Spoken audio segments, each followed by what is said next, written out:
এখনো দাও দাও করে জ্বলছে আগুন, ধোঁয়ায় কৃষ্ণবর্ণ ধারণ করেছে চারপাশ। বুধবার স্থানীয় সময় বিকেলে হংকংয়ের তাইপো এলাকার একটি আবাসিক কম্পাউন্ডে ঘটে এই অগ্নিকাণ্ড। ওয়াংফুক কোর্ট নামের ওই আবাসিক কম্পাউন্ডের ৮টি ব্লকে ছিল ২,০০০ অ্যাপার্টমেন্ট।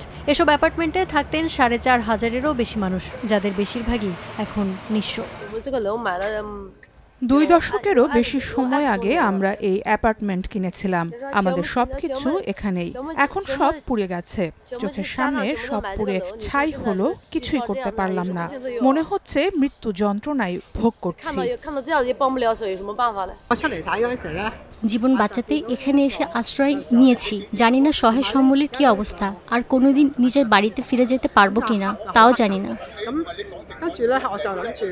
আগুন ছড়িয়েছে কম্পাউন্ডের ৮ ইউনিটেই। দীর্ঘ ১৫ ঘন্টার চেষ্টায় বৃহস্পতিবার সকালে নিয়ন্ত্রণে আনা সম্ভব হয় কেবল ৪টি ব্লকের আগুন। পুলিশ বলছে ভবনগুলোর রক্ষণাবেক্ষণের জন্য ব্যবহৃত বেশ কিছু সামগ্রী ছিল অগ্নি ঝুঁকিপূর্ণ। ভবনগুলোর ঠিকাদার প্রতিষ্ঠানকে এর জন্য জবাবদিহির আওতায় আনা হবে। এছাড়া অগ্নিকাণ্ডের জন্য দায়ী হতে পারেন এমন ৩ ব্যক্তিকে এরই মধ্যে গ্রেফতার করা হয়েছে বলেও জানিয়েছে পুলিশ। ভবনগুলোর বাইরের দেয়ালে সুরক্ষামূলক জাল, মেমব্রেন, ওয়াটারপ্রুফ তারপুল এবং প্লাস্টিকের শীট ছিল, যেগুলো অগ্নি নিরাপত্তা মানদণ্ডের সঙ্গে কোনোভাবেই সঙ্গতিপূর্ণ নয়। প্রাথমিকভাবে ঠিকাদারি প্রতিষ্ঠানের ২ পরিচালক ও ১ প্রকৌশল পরামর্শককে এই দুর্ঘটনার জন্য দায়ী বলে মনে করা হচ্ছে। এছাড়াও তাইপোয়ের ৩ বাসিন্দাকে গ্রেফতার করা হয়েছে। ইচ্ছাকৃতভাবে বা অনিচ্ছাকৃতভাবে তারা এই আগুন লাগিয়েছেন বলে সন্দেহ করা হচ্ছে। আগুন নিয়ন্ত্রণে কাজ করছে ফায়ার সার্ভিসের ৮ শতাধিক কর্মী। ঘটনাস্থলে মোতায়েন রয়েছে ১৪০টি ফায়ার ইঞ্জিন, প্রস্তুত ৭টি অ্যাম্বুলেন্স।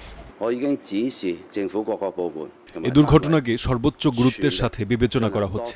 সরকারের সব বিভাগ ও ইউনিটকে সব ধরনের সহায়তা দেওয়ার নির্দেশ দেওয়া হয়েছে। আগুন নেভানো ও আটকে পড়া মানুষদের উদ্ধার করাকেই আমরা সবচেয়ে বেশি গুরুত্ব দিচ্ছি। এরপর আহতদের চিকিৎসা ও প্রয়োজনীয় সহায়তা নিশ্চিত করা।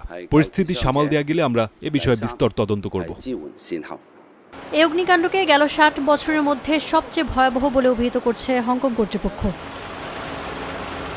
Ifat Khandakar, Star news.